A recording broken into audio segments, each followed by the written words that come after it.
मैं और आप अनंत काल के लिए बनाए गए हैं। हम अनंत काल के लिए, अनंत का दो चीजें हैं। लोग या तो अनंत काल के जीवन में रहेंगे या अनंत काल की आग में जलते रहेंगे। चुनाव आपका है। और परमेश्वर बोलता, परमेश्वर ने आपको अपना बना लिया। यीशु मसीह में उसने आपको अपना बना लिया। रोमियो 8 उसके 28 में बोलता, हम जानते हैं कि जो लोग परमेश्वर से प्रेम करते हैं उनके लिए सब बातें, अपने जीवन में बोले प्रभु सब बातें, बोले प्रभु सब बातें, बोलता जो लोग परमेश्वर से प्रेम करते हैं उनके लिए सब बातें मिलकर भलाई को उत्पन्न करती है, अर्थात उन्हीं के लिए जो उसकी इच्छा के अनुसार बुलाए गए हैं। अगर आप परमेश्वर की इच्छा के अनुसार बुलाए गए हैं, अगर आप परमेश्वर के इच्छा के अनुसार आप बुलाए गए हैं, आपके लिए भलाई है। हर दुख के बाद आप एक आशीष को प्राप्त करने जा रहे हैं। हर एक निराशा, हताशा, दुख, परेशानी के बाद, प्रभु यीशु मसीह में सही जीवन जीने के बाद आप अपने जीवन में अद्भुत बातों को होता हुआ देखेंगे।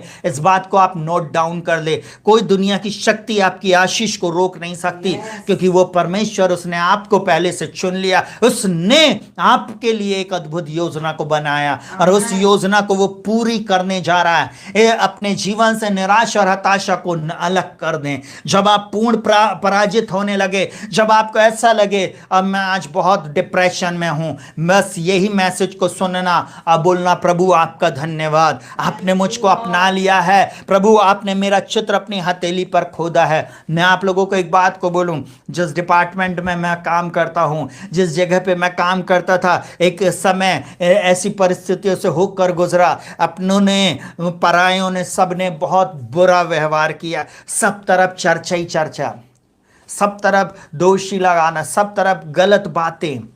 आपको मालूम मैं कैसे उन सारी परिस्थिति से निकल पाया। उस कारण मैं आज आप लोगों को बोल सकता हूं। क्यों? क्योंकि जो लोग परमेश्वर से प्रेम करते हैं उनके लिए सारी बातें मिलकर, हालेलुया, भलाई को उत्पन्न करती है। हालेलुया। जब आप वास्तव में दिल से परमेश्वर से प्रेम करते, आपके जीवन में वो अद्भुत बातें करेगा। हालेलुया। और वो यहां पर बोलता है, सुनिएगा बहुत ध्यान से, एक और बात परमेश्वर का वचन बोल रहा है। इब्रानियों 12 उसके 7 और 8 में बोलता है, तुम दुख को ताड़ना समझकर सह लो। परमेश्वर तुम्हें पुत्र जानकर तुम्हारे साथ वर्ताव करता है। वह कौन सा पुत्र है जिसकी ताड़ना पिता नहीं करता? अगर आपको दुख नहीं मिला, तकलीफ नहीं मिली, इसका मतलब आप के पिता ने या आपकी माँ ने आपको सही रीति से जन्म नहीं दिया। आगे वचन क्या बोलता है, यदि वह ताड़ना जिसके भागी सब होते हैं तुम्हारी नहीं हुई तो तुम पुत्र नहीं पर व्यभिचार की संतान ठहरे। मैं किसी पे दोष नहीं लगा रहा, परंतु मैं ऐसा बोलूं, अगर एक आत्मिक पिता होने के नाते, एक आत्मिक मेंटर आप मुझे समझते हैं, मैं ऐसा बोलूं, एक प्रभु का दास या दासी अगर आपको चिता नहीं रहे, डांट नहीं रहे हैं आत्मिक जीवन में आगे बढ़ने के लिए, आप कभी भी आगे नहीं बढ़ सकते। आप चर्च आ रहे, जा रहे, हालेलुया, प्रेज द लॉर्ड, प्रभु आशीष दे, और आप आ रहे तो वेलकम, और जाओ तो भीड़ कम। तो ऐसी जगह में मैं ऐसा बोलूं, आपकी कोई केयर नहीं कर रहा और आप अपना समय जबरदस्ती वहां वेस्ट कर रहे हो। अगर अभी तक आपको परमेश्वर के वचन का नॉलेज नहीं हुआ, अभी तक आपको ये वचन काट रहा छाट रहा नहीं है, यहाँ पर जब तक आपको हिट नहीं कर रहा ना, इसका मतलब ये वचन, वो वचन जहाँ प्रचार आप सुन रहे हो वो सही नहीं है। मैं ऐसा बोलूँ, प्रभु मुझे क्षमा करे, परंतु मैं ऐसा ही बोलूँगा, जब तक वो वचन मुझको और आपको फैसले की वेदी पर ना लेके आए। हालेलुया। सुनिएगा बहुत ध्यान से।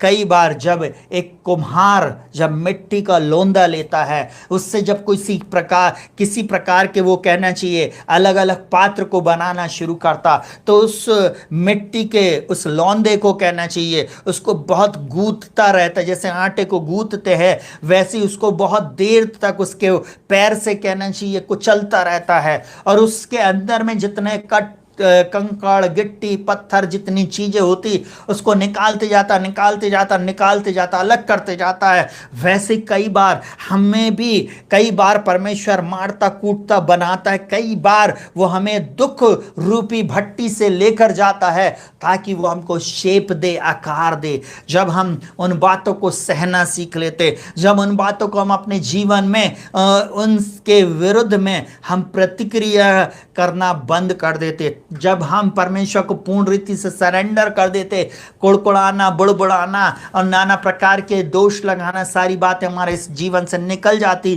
तब परमेश्वर पिता काम करना शुरू करता है प्रियो। Hallelujah hallelujah. वो हमें ताड़ना देता है। आपको मालूम है यूसुफ के लिए एक योजना बनाया था।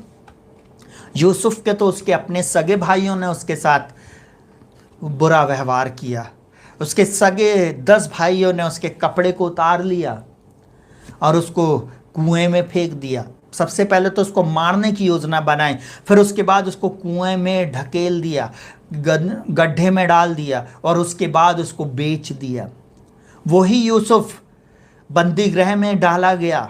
आपको मालूम पोतीपर के घर में पहुंचा, सब बातों पर अधिकारी बना। उसके बाद फिर परमेश्वर की योजना थी, परमेश्वर ने उसके लिए जो योजना जो कल्पना किया था उसमें वो यूसुफ बंदी गृह में डाला गया। उसके ऊपर एक एलिगेशन लगाया गया, झूठा आरोप। आपको नहीं मालूम ये सब उसके लिए स्टेपिंग स्टोन थे, उसके लिए एक सीढ़ियां थी जो उसको ऊंचाई पर लेकर जा रही थी। जितने गड्ढे खुद रहे थे नीचे, उतने वो ऊंचा जा रहा था आत्मिक लेवल पे। जितने उसके ऊपर दोष आरोप लगाए जा रहे थे, परमेश्वर उसके लिए उतने ही ऊंचाई उसके लिए तैयार कर रहा था। और ऐसा बोलूं सुने का बहुत ध्यान से, एक समय ऐसा आया परमेश्वर ने उसको सीधे बंदरगाह से निकाल कर राजमहल में पहुंचा दिया। मेरा और आपका परमेश्वर जिसने आपको अपना बनाया है, उसने आपके लिए एक अद्भुत योजना बनाई। ये दुख रूपी भट्टी से जब आप होकर जा रहे हो, इसको आप अपने जीवन में सह लो। परमेश्वर को इसी समय आप धन्यवाद हो। प्रभु धन्यवाद, इस परिस्थिति में भी आप मेरे साथ हो। जल्दी से एक और बात को सुनेंगे बहुत ध्यान से। यहाँ पर क्या लिखा हुआ है, इब्रानियों 12 उसके 11 में इस प्रकार से लिखा हुआ, वर्तमान में हर प्रकार की ताड़ना आनंद की नहीं शोक ही की बात दिखाई पड़ती है। वर्तमान में सब प्रकार की हर प्रकार की ताड़ना हमको शोक की बात दिखाई पड़ती है। आप बोलोगे भैया आप वहाँ से ज्ञान बांट रहे हो, हमको देखो हम कितने दुख से होकर जा रहे हैं। हमारे पति ने हमारे साथ ऐसा किया, हमारी पत्नी ने हमारे साथ ऐसा किया, हमारी जॉब में हमारे साथ ऐसा हो रहा, हमारे बच्चे हमारे साथ ऐसा कर रहे, हमारी परिस्थिति, हमारे पड़ोसी ऐसा कर रहे, हम यहाँ काम करते हैं हमारे साथ ऐसा हो रहा है, हमारे समाज के लोग हमारे साथ ऐसा कर रहे हैं। प्रियो आप अकेले नहीं हो, हम भी उस स्थिति से होकर गए, अभी भी होकर जा रहे हैं।